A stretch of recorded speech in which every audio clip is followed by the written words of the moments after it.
Bulatkan tekad, kuatkan hati, negeri ini memanggilmu kawan. Belajar bergerak berbagi untuk negeri, guru penggerak majukan pendidikan. Guru penggerak menghamba pada murid, kreatif rancang pembelajaran. Hargai potensi, tingkatkan prestasi, lahirkan profil pelajar Pancasila. Belajar, bergerak, berbagi untuk negeri, kita menjalin kolaborasi. Belajar, bergerak, berbagi untuk negeri, demi bakti pada Ibu Pertiwi.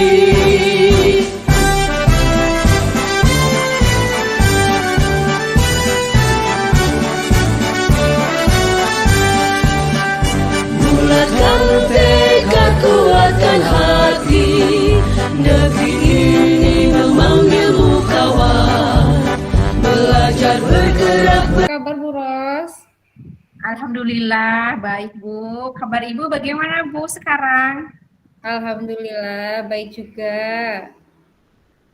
Ya kira-kira ada apa nih tumben sore-sore menghubungi saya? Jadi ya ini Bu Ros, ya ampun saya lagi pusing nih Bu Ros. Panas-panas kayak gini, kepala saya banyak yang dipikirkan Bu. Mikirin apa sih Bu?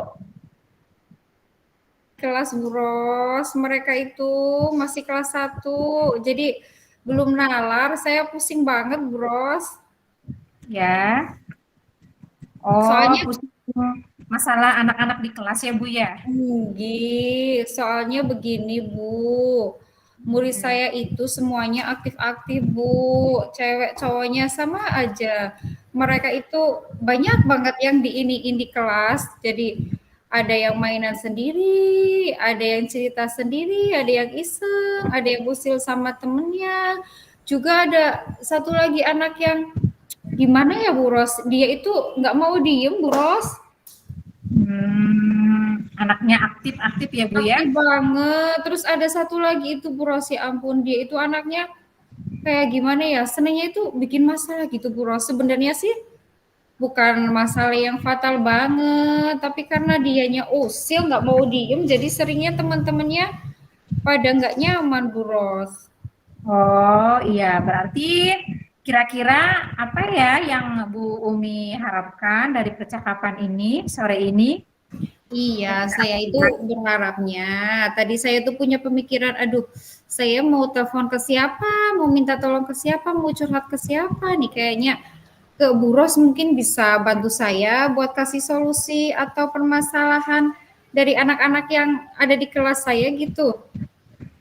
Oh iya, mungkin Bu Umi ini ya dijelaskan secara gambaran di kelas Bu Umi seperti apa sih? Jadi saya biar bisa tergambar gitu Bu, permasalahannya seperti apa. Nanti mungkin saya bisa membantu. Iya, jadi anak-anak di kelas saya itu kebanyakan itu anaknya cowok Bu. Jadi mereka itu lebih banyak geraknya, mereka itu lebih senang cerita, lebih senang ngobrol, lebih senang mainan dibandingkan ketika gurunya menerangkan, ketika gurunya menjelaskan itu mereka dia mendengarkan gitu. Jadi mereka itu susah buat fokus ngerjain tugas, susah buat fokus menerima pelajaran seperti itu Bu.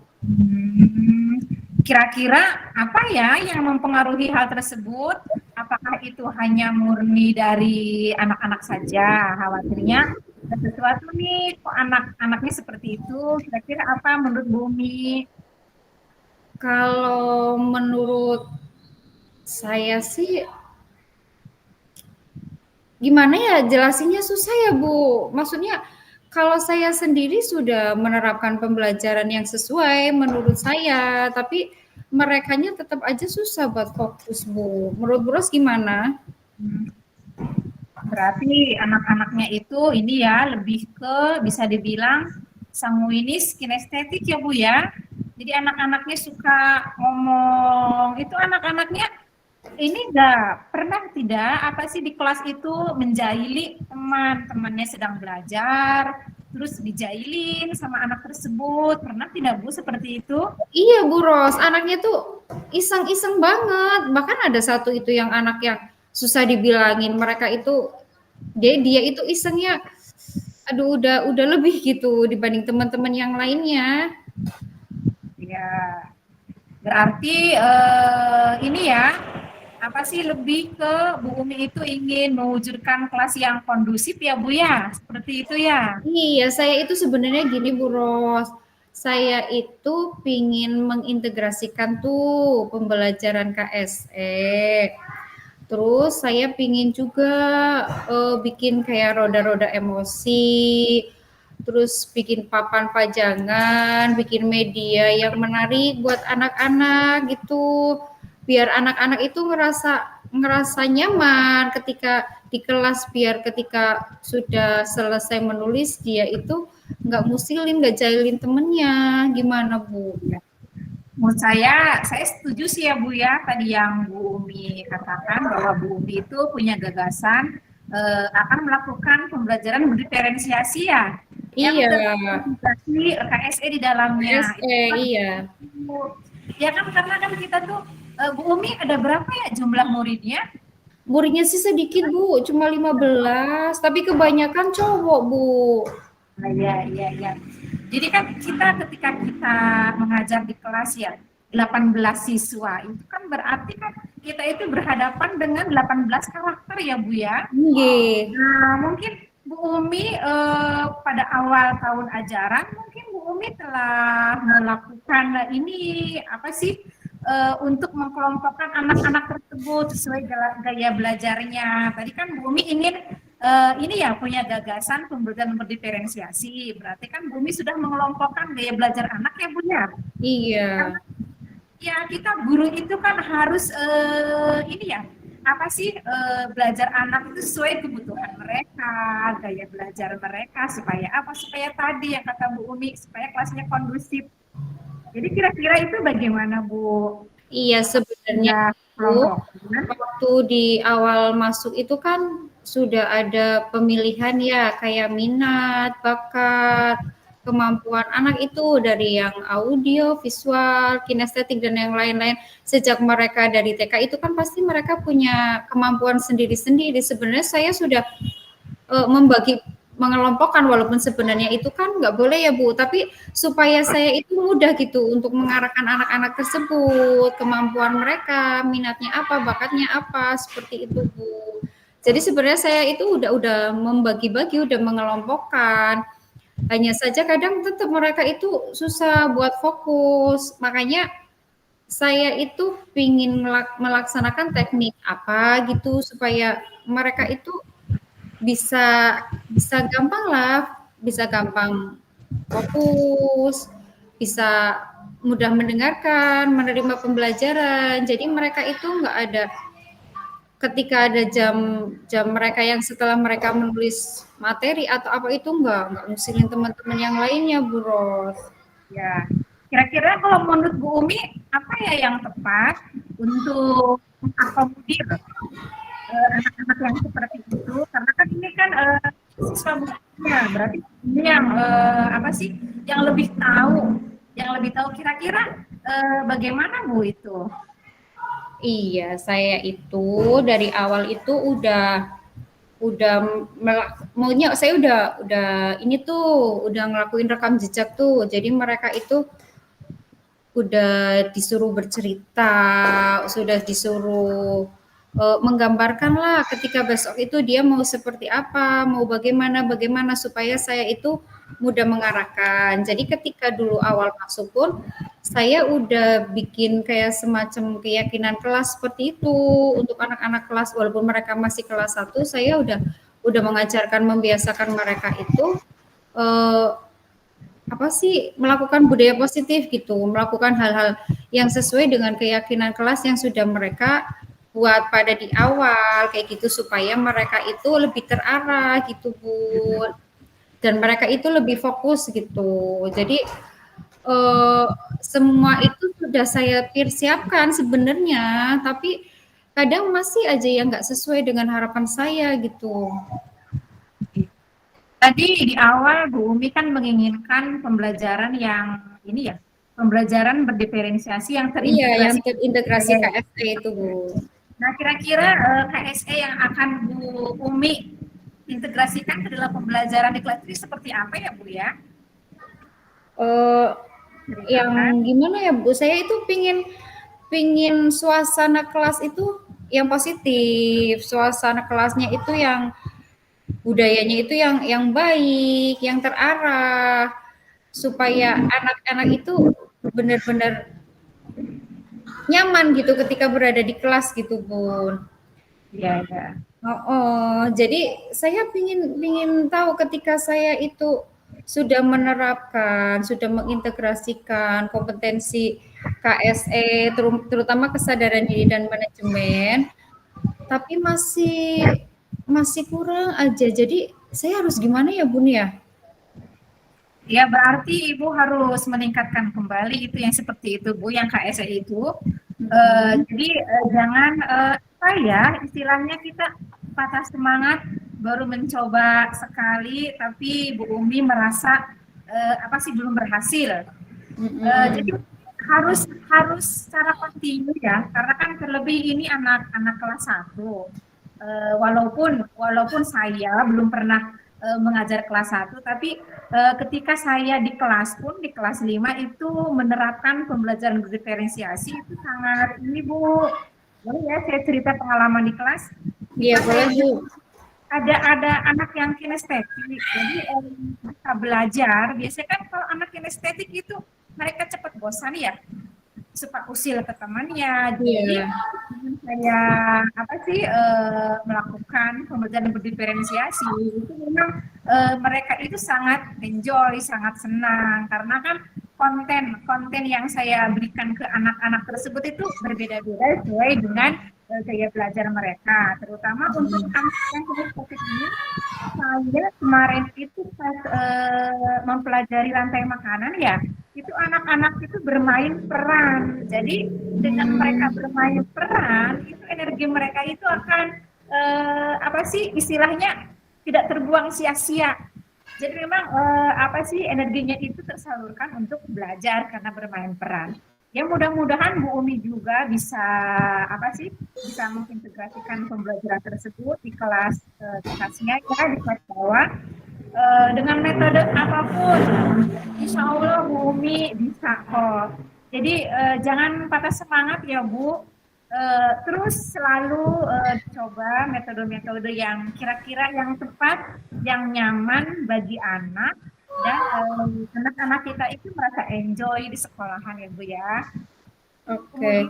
Tadi mungkin terkait karakter juga ya Bu ya. Tadi kan Bu Umi bilang tadi kan KSE tentang manajemennya gitu kan. Mungkin Bu Umi juga tadi dikatakan ada tentang apa roda emosi ya Bu ya. Tadi Iya, ya. saya akan membuat roda emosi itu papan-papan itu. Iya, itu bagus Bu. Jadi kan kita bisa mengetahui ya emosi anak datang ke sekolah itu seperti apa. Kemudian pas nanti pulang juga kan nanti itu kan selalu diingatkan kembali ya si anak. Jadi kita bisa memantau keadaan emosi anak-anak kita. Oke, Kemudian Pak. berarti Bu Umi sendiri kan ini ya kriteria yang diinginkan kelas itu yang seperti apa sih Bu? Iya, jadi saya itu ingin melakukan pembelajaran itu yang benar-benar anak itu merasa nyaman, merasa menikmati gitu. Terus mereka juga bisa aktif, tapi aktifnya dalam hal yang positif. Terus nggak terlalu menyita waktu juga supaya materi pembelajaran itu semuanya bisa masuk di dalamnya gitu Bu. Ya, ya. Ya, mudah-mudahan dengan Bu Umi ini ya mengintegrasikan pembelajaran di kelas melalui pembelajaran berdiferensiasi yang terintegrasi KSE, Bu Umi bisa mendapatkan apa yang Bu Umi inginkan bagi anak-anak Bu Umi. mudah-mudahan ya Bu ya. Oke. Berarti dengan seperti itu saya harus merubah itu ya Bu ya, keyakinan kelasnya ya Bu ya. Jadi direvisi. Ya. Direvisi supaya anak-anak itu lebih fokus, lebih aktif, lebih berkomitmen dan menjalankan keyakinan kelas, tapi dalam hal-hal yang positif ya Bu ya.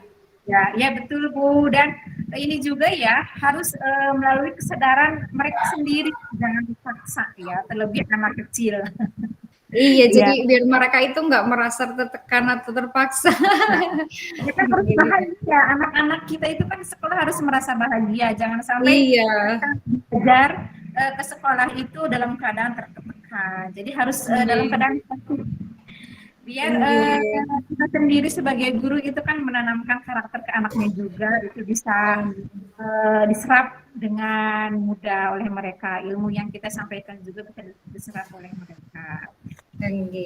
Baik Bu, jadi untuk ke depan mungkin supaya anak-anak lebih fokus dan tetap fokus, saya akan merubah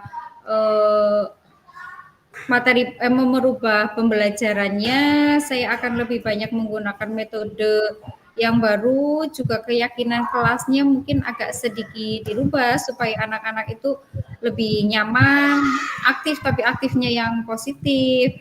Dan saya akan lebih menekankan pembelajaran berdiferensiasi yang terintegrasi KSE-nya itu lebih diyakinkan lagi ya Bu ya. Berarti harus merevisi sedikit-sedikit ya Bu ya.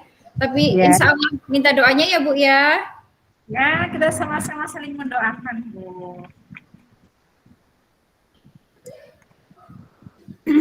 Baik Bu, kalau gitu terima kasih atas masukannya, terima kasih atas bantuannya. Semoga ke depan saya bisa merubah situasi kelasnya dan membuat anak-anak saya itu bisa merasa nyaman di kelas. Iya, sama-sama Bu. Oke, terima kasih ya Bu ya. Terus maaf ganggu waktunya nih. Nanti kalau ini lagi saya sambung lagi. Oke. Terima kasih Ibu Ros. Assalamualaikum. Waalaikumsalam warahmatullahi wabarakatuh. Bu Ros, ini sampai jam berapa ya? Ya, sesi 2. 15 menit. Berarti sekarang saya sama Bu Putri. 15 menit berarti sampai jam berapa ini Bu Ros? Bentar.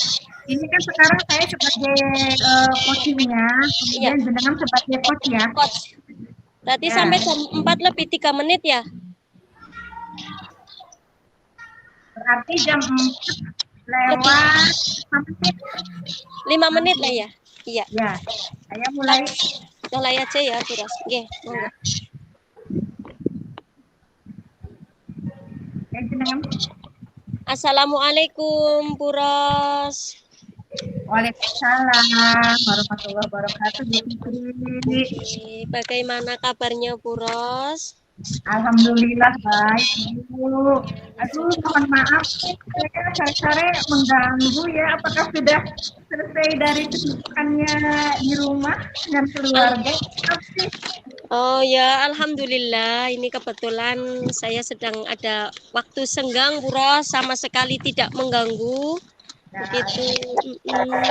Kenapa Bu Ros? Kayaknya ada yang ingin disampaikan. Iya, apa sih ini di kelas itu ya, saya sedikit apa sih dengan ada anak saya di kelas itu, jadi dia itu gimana Ibu dikatakan anak. Assalamualaikum warahmatullahi wabarakatuh. Perkenalkan, saya Rositi. Saya merupakan calon guru penggerak angkatan 9 dari SD Negeri Sindang Hala 1 Kabupaten Brebes. Kali ini saya akan memaparkan refleksi diri terkait kegiatan kucing yang telah saya lakukan bersama rekan kelompok saya, yaitu Ibu Umi Hidayah selaku kucing. Apa yang sudah berjalan dengan baik selama percakapan? Saya merasa percakapan antara saya selaku coach dengan Ibu Umi Hidayah selaku coach sudah berjalan cukup baik. Di sini dalam praktek kucing ini kami menerapkan alur tirta. Saya selaku coach bertanya kepada kucing maksud dan tujuan dari percakapan ini. Kemudian saya juga selaku coach itu bertanya kepada kucing tentang situasi kelas yang dialami oleh Ibu Umi, karena beliau itu mengajak diskusi terkait permasalahan pembelajaran di kelasnya. Kemudian saya juga bertanya gagasan-gagasan apa yang sekiranya bisa memperbaiki proses pembelajaran di kelas Ibu Umi selaku kucing. Kemudian saya juga menyimpulkan percakapan kami yang sudah kami lakukan, kemudian menanyakan kembali kepada kucing terkait rencana aksi, kapan dimulainya, dan kira-kira apakah kucing siap untuk memperbaiki permasalahan atau menyelesaikan permasalahan terkait pembelajaran di kelas kucing. Yang kedua, apa yang masih perlu diperbaiki atau perlu ditingkatkan? Saya selaku coach masih perlu meningkatkan kemampuan saya di dalam mengajukan pertanyaan yang berbobot atau pertanyaan yang lebih tajam, sehingga bisa mendorong kucing untuk berpikir lebih kritis. Selain itu, saya juga perlu lebih fokus untuk mendengarkan umpan balik dari kucing. Kemudian, apa yang Ibu lakukan untuk tetap dalam kondisi presence sebelum dan saat melakukan kucing? Sebelum melakukan kucing, saya dan Bu Umi melakukan koordinasi. Di dalam koordinasi tersebut, saya menanyakan kembali apakah alur tirtanya sudah disiapkan terkait pertanyaan-pertanyaannya, supaya nanti ketika pas praktek itu tidak merasa kebingungan. Kemudian saya juga meluangkan waktu untuk menenangkan pikiran dan fokus pada apa yang akan saya lakukan. Saya juga mencoba untuk memahami tujuan dari kucing dan bagaimana saya dapat membantu kucing mencapai tujuan tersebut. Saat melakukan kucing, saya berusaha untuk fokus pada saat ini dan tidak memikirkan hal-hal lain. Saya juga berusaha untuk tidak menghakimi dan bersikap terbuka terhadap apa yang disampaikan oleh kucing. Pertanyaan berikutnya, apa yang akan Bapak Ibu lakukan untuk memperbaiki atau meningkatkannya? Tentunya saya selaku kucing akan terus mencoba untuk meningkatkan kemampuan saya untuk mengajukan pertanyaan yang lebih berbobot dan mendorong kucing untuk berpikir lebih kritis. Saya juga akan lebih fokus mendengarkan umpan balik dari kucing dan menggunakannya untuk memperbaiki kinerja saya. Itulah hasil dari refleksi diri saya ketika melakukan kegiatan praktik kucing. Terima kasih. Assalamualaikum warahmatullahi wabarakatuh.